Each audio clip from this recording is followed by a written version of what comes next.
Hello, friends. Welcome to the Logistics of Logistics podcast. My name is Joe Lynch. Thank you so much for joining us today. Today's topic is the strategic COO, navigating disruption and driving change with my friend Suketu Gandhi. How's it going, Suketu? Wonderful, Joe, on this beautiful day in Chicago. Temperatures high and enjoying the day. Very nice. I hope I didn't mispronounce your name too badly. So please introduce yourself and your company and where you're calling from today. Absolutely. It's Suketu Gandhi. I run strategic operations for Kearney worldwide. Kearney, we are a firm that's been around. We're going to be 100 years in a couple of years now. So we've been around for a long time. And our focus has been two really critical areas for large global enterprises. One is strategic operations, which is everything from understanding the consumer to the product to how supply chains operate, how to manufacture, how to work with suppliers, and then provide the right service with a focus on dramatic improvement in top line and bottom line performance. So it's one is strategic operations. And second is how do you transform companies that go through these changes? And I know we haven't seen too many changes in the last decade, have we? It's been quite significant. How do you transform in this environment where not only you respond to what is happening in the market, but you predict it? You become much faster at responding and then have the right kind of talent, processes, technologies, and outcomes that can allow you to sustain for a long period of time. Because we are seeing many examples of companies that that are based on reaction alone tend to not survive. You have to do a bit of prediction, a bit of speed, a bit of technology, and a bit of amazing talent. And you put it all together, you get a nice brew. And that's what we do. We help companies transform themselves to be ready for what's there tomorrow. So, what kind of companies do you work with? Basically, large global companies in many industries, everything from consumers to retail companies, industrial products, energy, financial services. So the whole gamut that you can think through of companies that are there. In addition, we also work a lot with our private equity companies that are much more smaller portfolios companies, but they're based on delivering quite dramatic financial outcomes. So we work both with public equity as well as private equity. Both of them have different needs. So we adjust on the basis of what their needs are. Yep. And I think you mentioned it. There's been so much change. COVID exposed us to some of the brittleness of our supply chains. We did pretty well. I always say it's the only pandemic, I think, where people gained weight instead of losing weight, those who didn't get really sick. But it did expose us to some challenges that we have. And I think every company, if they're sensible, they looked at themselves and said, what do we need to change so we can do better? But a lot of the people on my podcast, the real trouble began after COVID because everyone was booming in the logistics, transportation, warehousing space. They were booming during COVID.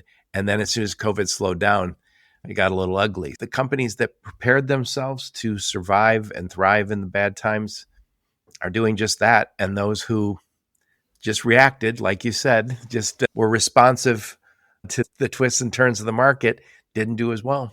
I think that is really well put, Joe. And it's as any of these things tell us, right? Is we have to learn from them and learn and adjust and make that a core part of how we work. And that is what COVID really taught us. And what were kind of the three big things? One is let's accept that disruption and change are given. Supply chains were built on a model that said, you know what? You plan and you pray, and hopefully nothing goes wrong. And for about 30 years, that worked quite well. Not anymore. So that was one thing, right? This accept the disruption. The second was really understanding what is the core that the customer or the consumer needs from you. Companies truly focused on that in a laser sharp way. And then the last thing I would say is the changing role of technology. Now, technology allows you to really understand complexity like we couldn't in the past. So these are the three big learnings that came out of COVID. And to understand them deeper, we have been polling chief operating officers year after year. And I got to tell you, they are incredibly accurate in when they predict what would happen so far. Of course, they haven't predicted everything. And then the second thing is when we combine that with AI and Gen AI to see what is actually happening in the market. So you get some data on the basis of people, what they're thinking, and then hard data that tells you what's happening in the world of commodity, in the world of labor, in the world of transportation, in the world of consumer demand, in the world of capital costs. You bring it all together. And when you put these two together, you start to see how companies could prepare themselves and could respond, predict and respond in a much better way. So, COVID, you know what? You're right. It taught us a lot of things, and some of them are pretty good. Not everything, but some of them are pretty good. I think also the speed of change is so much faster. There's so much more money swirling around the world. To build Facebook and have Mark Zuckerberg become a multi-billionaire, that happened in a decade. To get that kind of money invested in an organization that could grow, you couldn't grow a real estate empire that fast. It was generations in the past. And we've just seen so much happen with the digital stuff that's transforming one industry after another. Now we're so much demographic change now. Also, I just talked to some CPG guys and they said, yeah, we didn't expect that the next generation behind us wasn't going to have kids and we're going to drink alcohol and we're going to buy premium pet food. But anyway, so we'll get into more of this in a minute. Suketu, tell us a little about you. Where'd you grow up? Where'd you go to school? Some career highlights before you joined Kearney.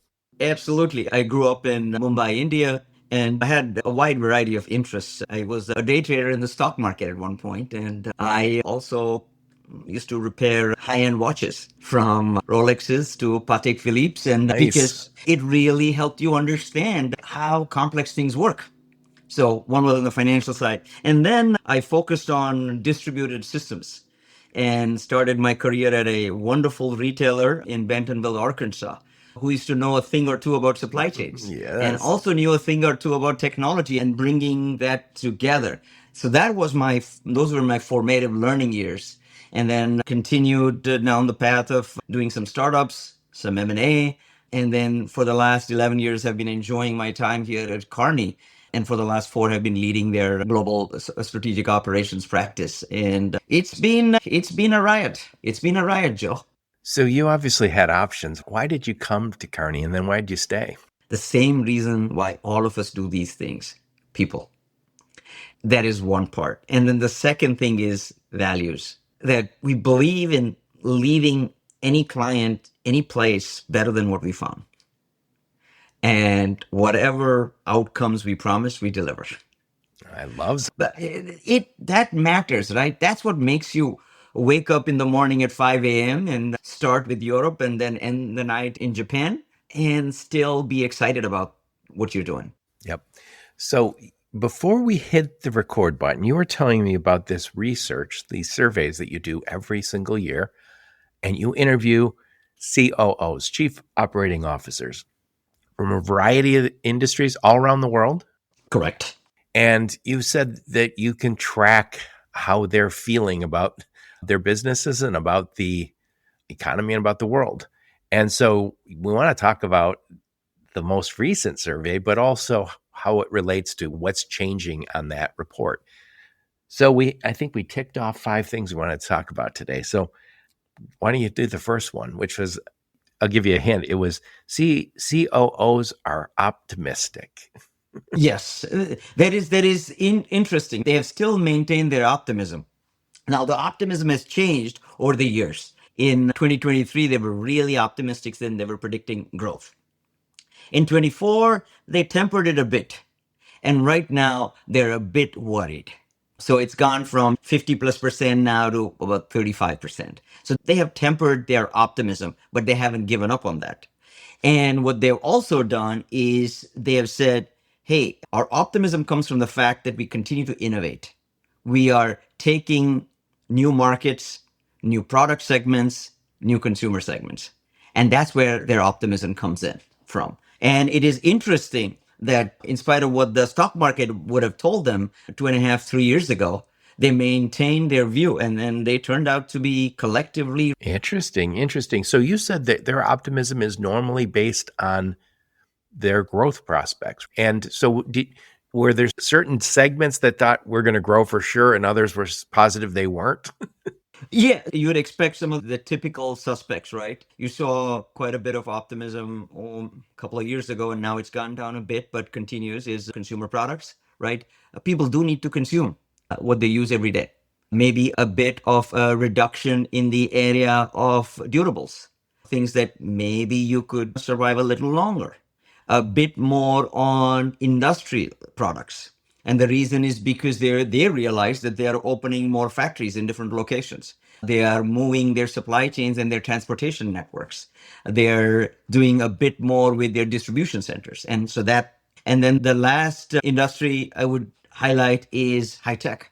Because what has happened is you said something really interesting, and there's just one way to think about it, is this integration of supply chain, which is the flow of carbon I like that. and the flow of data, which is silicon. So silicon and carbon are coming together, and think about visualize them as a zipper. On the left hand side, you have raw materials. They become something, suppliers, all the way through to a product that goes to a consumer. And on the other side, you got data that eventually goes inside of applications, and then it is fed into large language models, and then it's fed into agents. And now you make decisions. So the two will come together. And when that zipper is well fitting, then human beings can be much more effective.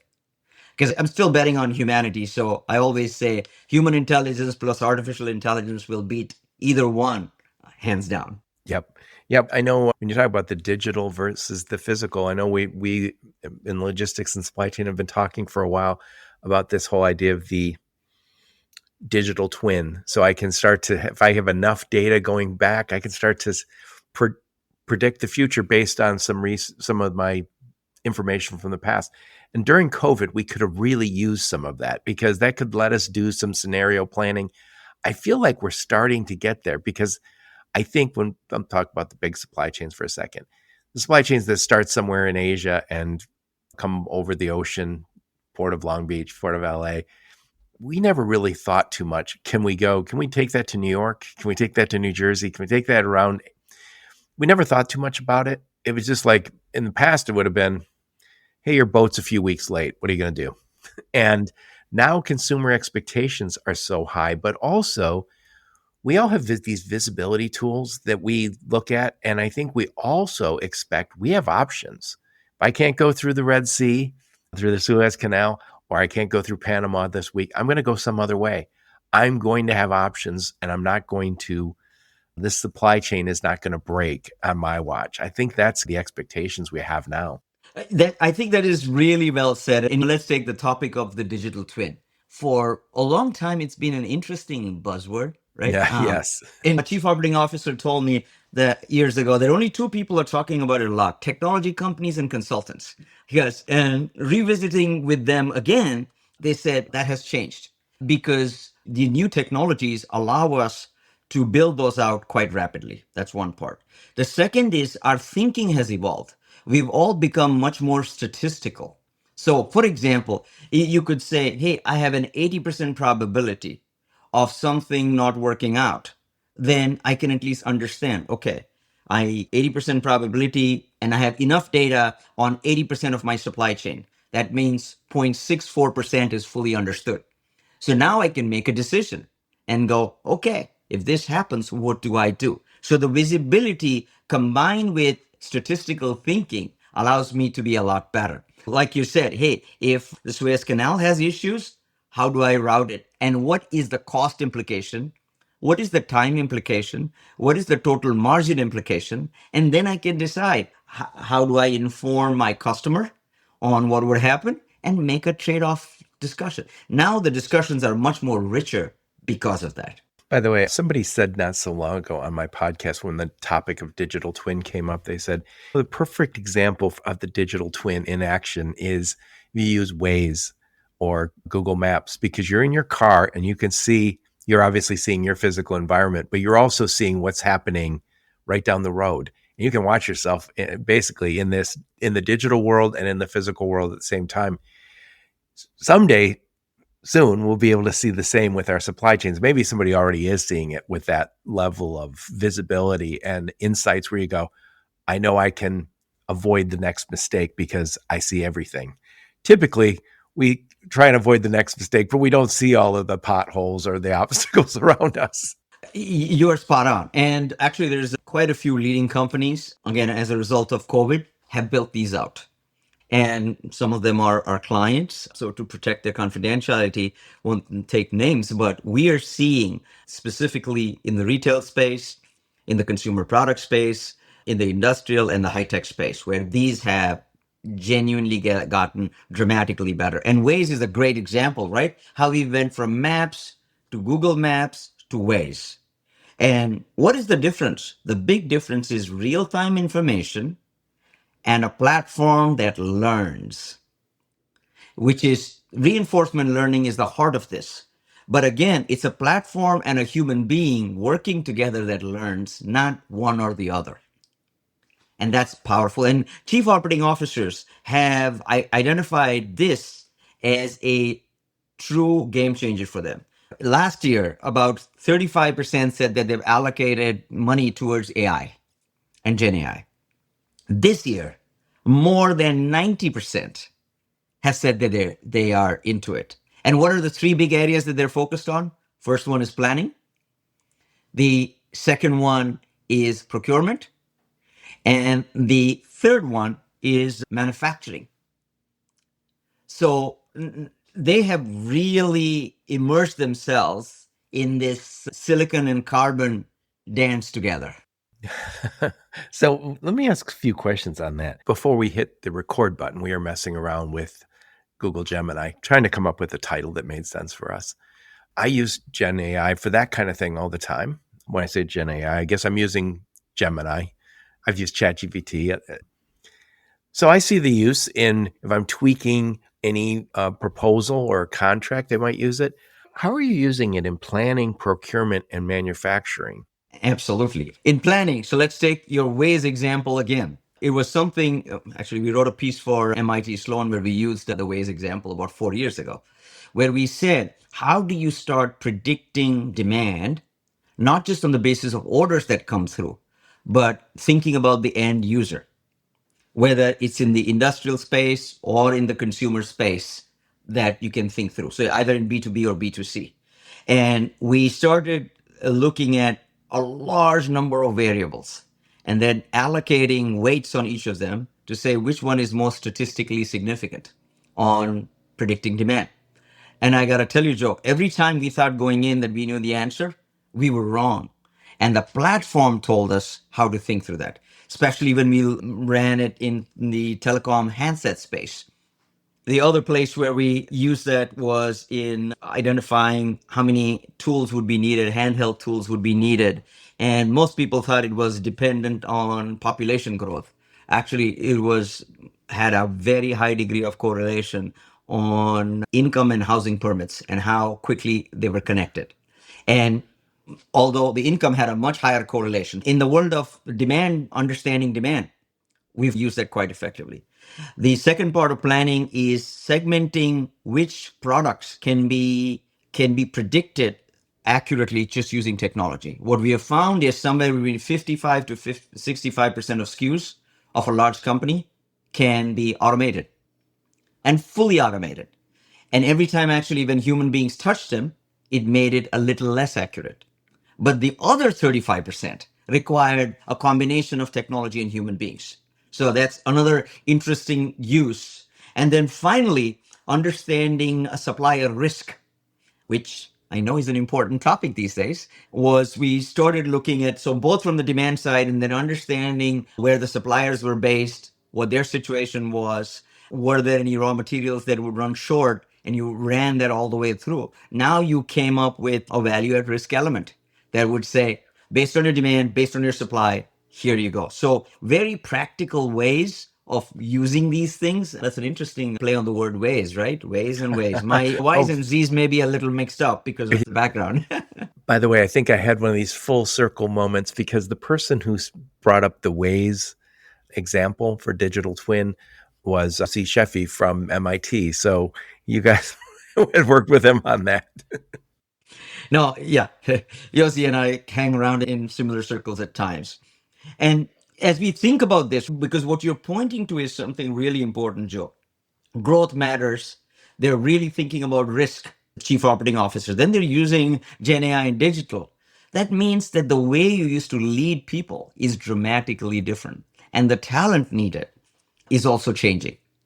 Putting it all together, now you got to have a lot more of an innovation mindset built into a world which was designed for run, run.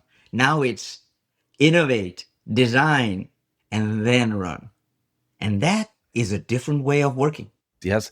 And just talk about using AI for a moment here. Sometimes it gives you a result that is not intuitive. And I think one of the things I've learned from the AI companies that come on my podcast is we're using pricing like green screens. Don was on my podcast not so long ago.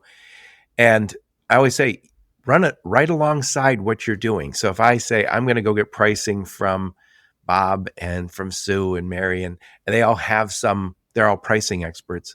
And then I also say, get it from green screens and Yes. say, okay, it's 1% different. Start feeling comfortable with it and then start saying, okay, I can trust it, because sometimes, from what I understand, there's a company that was on my podcast not so long ago, and they're using AI for routing trucks and drivers. And they said it is not intuitive. And they said, we started as a software company. We realized we had to become a trucking company because we've always had routing software, but it would say, okay, this makes sense. This is why we're going to route it this way. AI was coming up with ways that were more profitable, shorter, and but non-intuitive. And so he said, we thought we'd eat our own cooking for a while.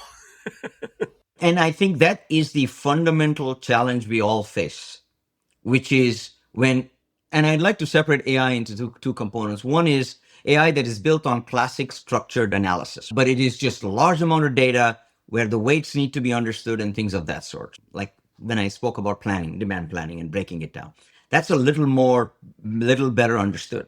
But let's say you do a new product introduction and you go, it's a brand new product in a new geography. How will it behave?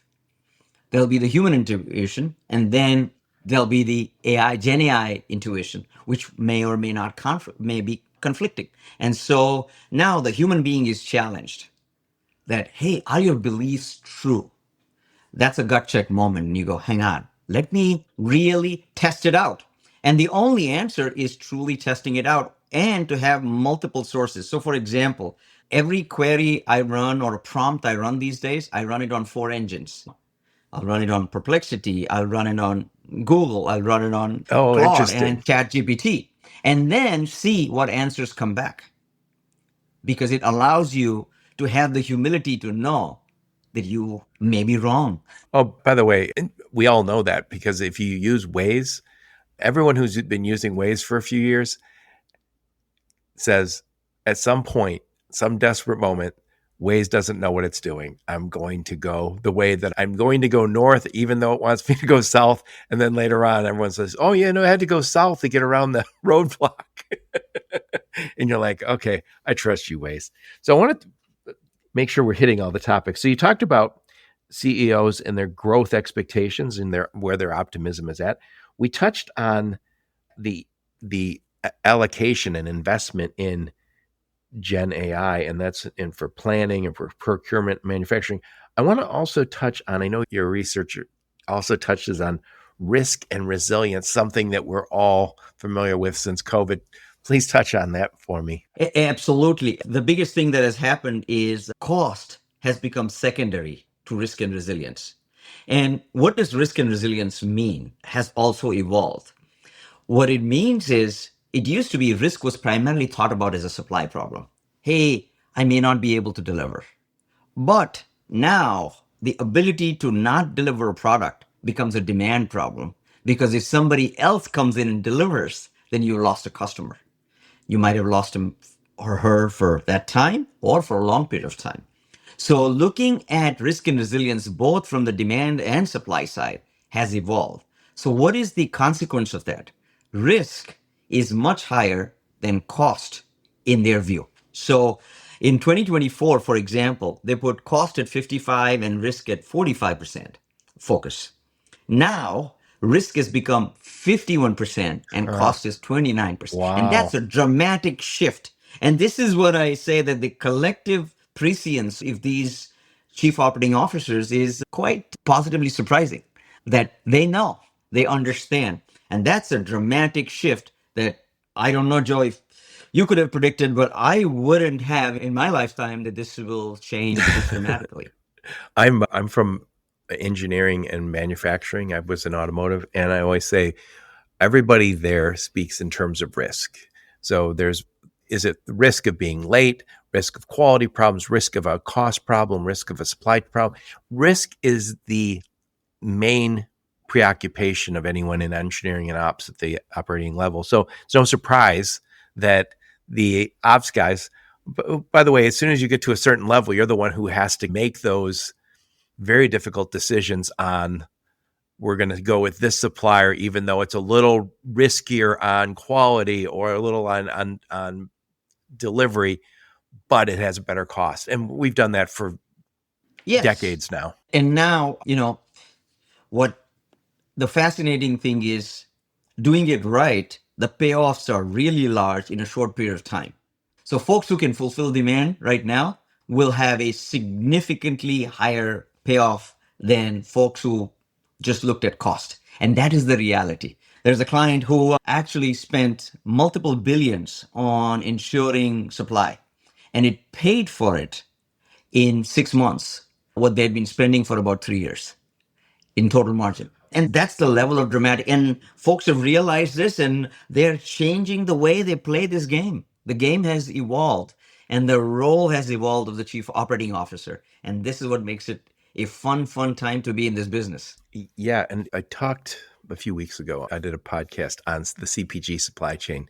And I know you probably work with some of this, so I don't want to ask too any detailed questions about it. But when you think of these big companies, Unilever, Procter and Gamble, they're portfolio companies now. So they are always swapping out one company. So what you'll notice the last 10 years is they will buy up any organic brand that's doing well. They'll buy that up. And why are they buying that up? Because there's a premium price on there. They noticed organics or this organic brand is eating our lunch in this segment. Buy it and give it international distribution. And so they're constantly playing this game. And I always think a generation ago, 2 generations ago, when they weren't so much portfolio companies, you might be stuck with a brand that is old in the tooth and you don't know how to revitalize it. Now they're portfolios.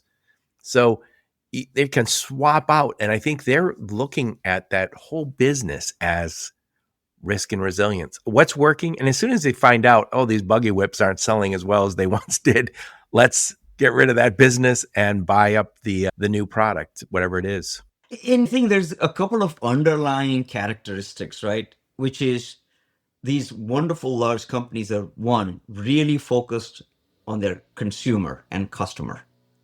Whether they are in the CPG space or in the industrial space or the high tech space, take your pick. They're really focused on the consumer. That's the first thing. The second is they've built out platforms that respond with speed at scale because their ability to scale an idea from 0 to 100 has gotten a lot better. By the way, I wrote a piece in HBR around this topic that speed is the last strategic differentiator left. Because if you can respond fast, that's really powerful. And then the third thing is they are working with significantly higher margins, which allows them to make their platform that much better. And it's a wonderful flywheel, right? Because you got higher margins, you can respond faster, you understand the consumer, and innovation can pick that up even more. That's a different model than what used to be, as you said, in the buggy whip days. Although I never saw the buggy whip days. I'm close. So we talked about CEOs, their optimism and their growth expectations. We talked about risk and resilience. So much of that came up during COVID. We realized some of our supply chains, overall, we did pretty well, but we did find some brittleness. And I think we've been working on that brittleness. And again, this is more of a logistics thing, but we started realizing with the ocean freight that we can move that anywhere. And since then, we've had the drought in Panama. 5 or 6% of world trade goes through there every day. That's resolved. But we had the problem in the Red Sea and Suez Canal. We just got around them. I think that's 11 or 12% of trade every year. And we're just seeing people with constant workarounds. And I don't think we would have seen those in the past. I can tell you, I worked in international in the 90s. You never knew where your stuff was. They said, oh, it left China. It left China, or it left the US. It's on its way to China. The next time you're going to hear about it is when it gets to port and clears customs. That's the expectations are so much different because we do have all these technologies that connect us. So the next thing, all of these problems that we talked about, and I think they all have an upside and a downside. So they're all kind of opportunities. They're all kind of problems. Is that this reimagining our supply chains, this rethinking our supply chains, the rewiring of our worlds, this requires leadership. And I know that was part of what we talked about before we hit record. Please talk about what you guys do to help develop those leaders. So that's a great segue into looking ahead, right? Because we've spoken quite a bit around what are they doing now, how are they preparing, how are they anticipating and reacting, and now how do I build for the future? Which is so about there were two data points in the survey that were really interesting. One is 76% had a plan for rewiring, but less than 50% of that were actually executing on it. And the number one reason that they were worried about the execution part was talent. So now you have, again, we are back to math, right? 76%, 50% of that means 35% are really executing it. So you got 65% of the population knowing what you want to do, but not being able to execute on it. And it comes down to blending new talent with talent that is being around and understands your product, your culture, your way of working. Second, bringing in new technology with your technology debt that already exists. And then the last thing is creating a truly compelling narrative. How do you tell the story of where you're going and why you're going there? And it always has the component of, hey, it's right for the customer. It brings the proper margin and makes us efficient. That's where these things are all merging together that says the chief operating officer as a leader is evolving right in front of our eyes at a massive speed.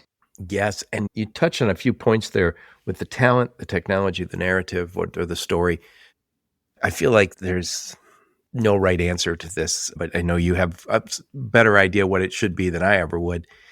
In the past, we would say, oh, I'm at an automotive company, so I'm going to recruit guys and we're going to promote guys. We're going to develop from within and we're also going to bring people from the outside.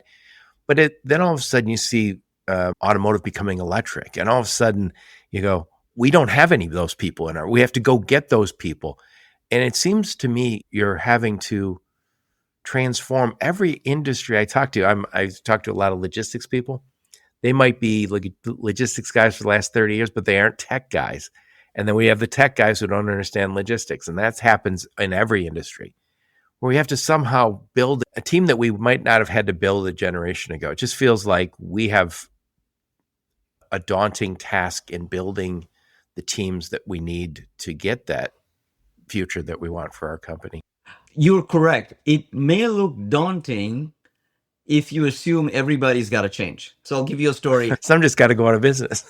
Yeah, well, the other day we had a conversation with a CEO and a chief operating officer, and the CEO said, my wonderful leader here has 70,000 colleagues, 70,000 colleagues worldwide. How are we going to ensure that this transformation goes through? And what is it going to take? And the answer is it's something old and something new. There used to be a saying around that. Always blend something old with something new.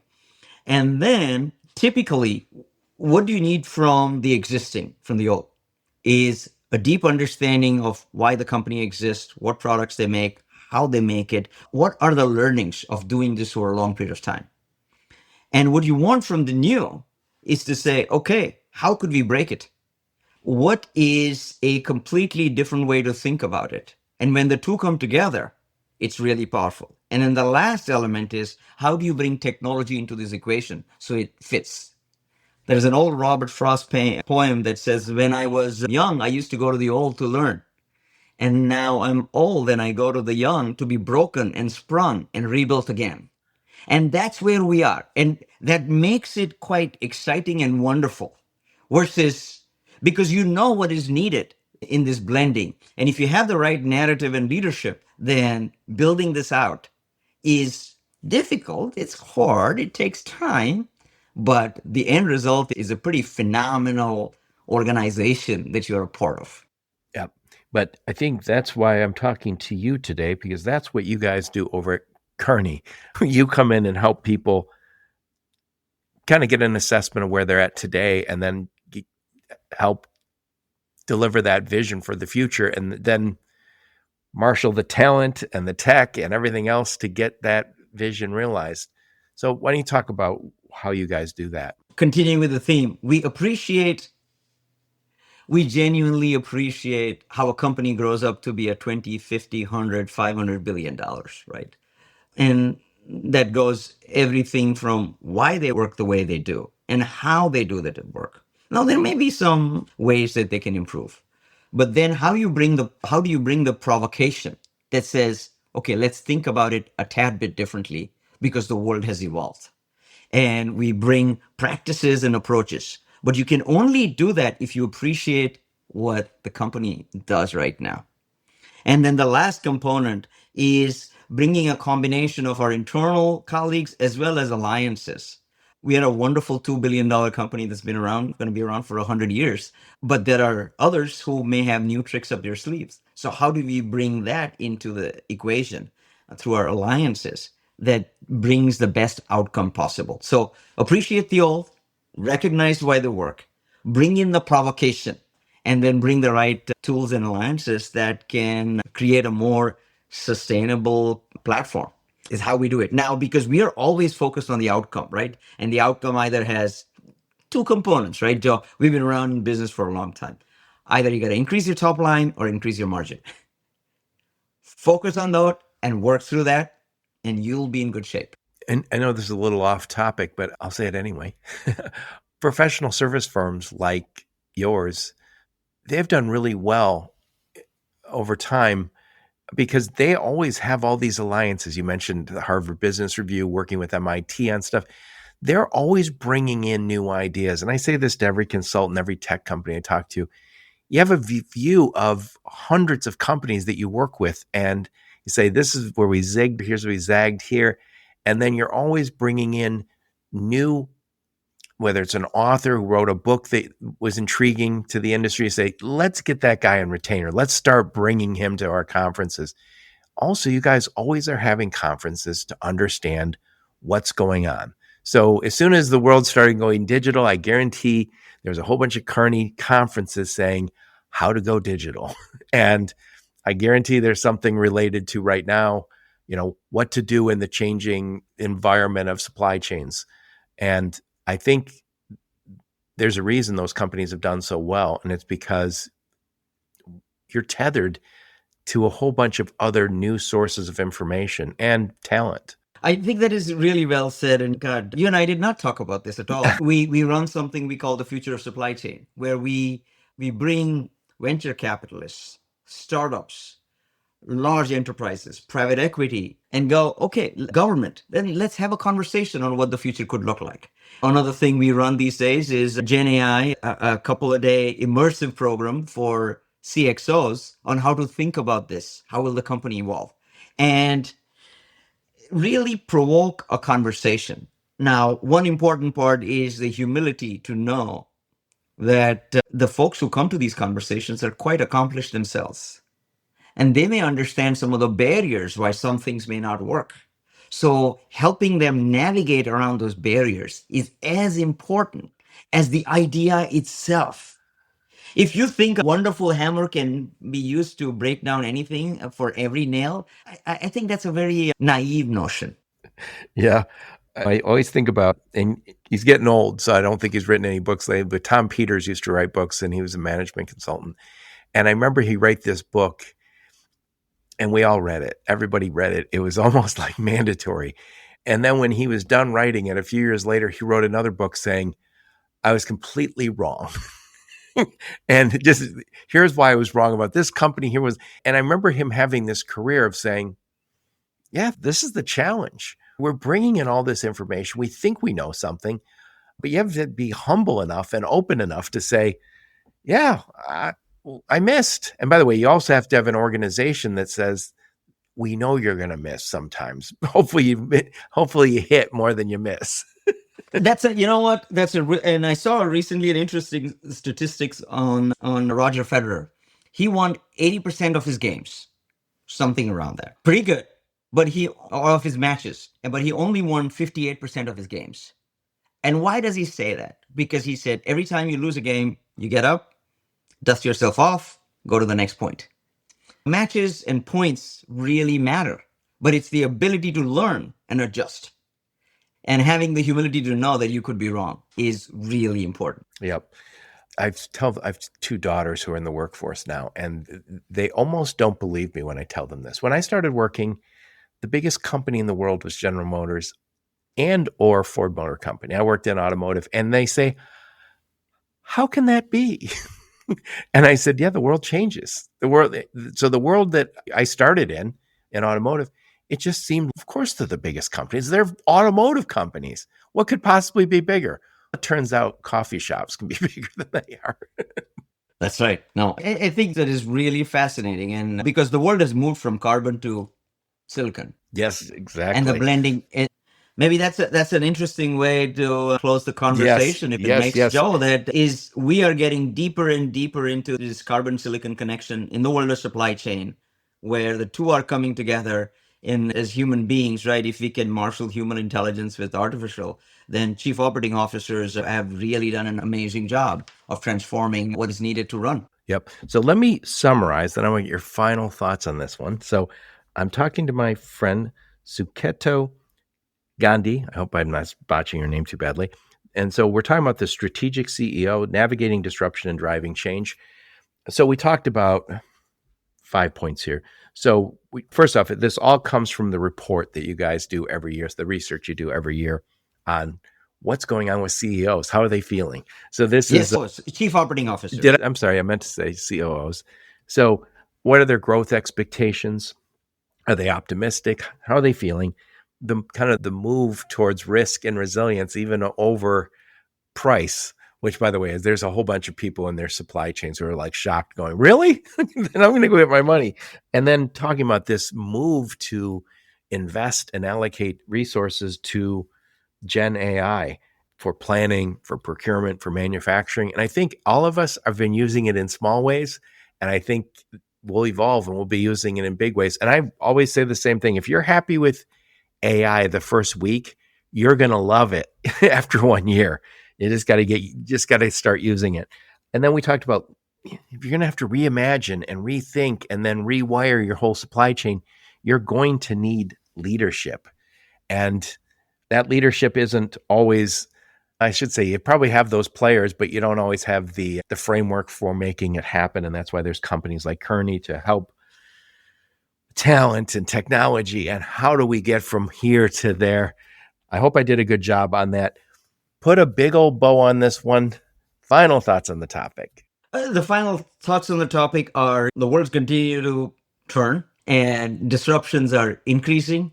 And we are at the cusp of the largest rewiring of supply chains that most of us have seen. So the chief operating officer as a leader has created the right building blocks, and the ones who will look ahead at the future and then adjust today are the ones who will have a higher probability of survival, because you got to talk in probability and statistical terms. No more is there a definite that you will survive. Your survival is dependent on your ability to bringing these 5 things together and execute on it. Yep. I love it. I love it. And we did not touch on tariffs specifically because I don't think, what's happening today or tomorrow, it's always going to change. There's always some imperative to make a big move. And I think if you have the idea that, oh, yeah, this is what I heard about tariffs today, we're going to have a whole strategic direction based on it, you might find yourself in trouble. I think this is all about creating sustainable advantage, not just saying, oh, yeah, we adjusted ourselves to live in an environment that was only there for 6 months. That's not going to do you any good. That's exactly right. So what I'll do is I'll put a link to your LinkedIn profile, a link to your website. I'll definitely put a link to your report. And if you have a link to the article you wrote about speed and HBR, I would love to put that in. Absolutely, we'll put that. I would love that. Thank you so much for taking the time. Thank you, Joe. We covered the whole world in a short period of time. Thank you. We sure did. Thank you so much. I really appreciate you taking the time. And thank all of you for listening to my podcast. Your support's very much appreciated. Until next time, onward and upward. You have been listening to the Logistics of Logistics podcast, where we engage with leaders in the logistics and supply chain community. If you like what you hear, please subscribe, hit the like button, and leave us a nice review on Apple or Spotify or wherever else you listen. Also, please check out our videos on YouTube and connect with us on LinkedIn. We're very big on LinkedIn. And you can also reach us on the logisticsoflogistics.com, our website.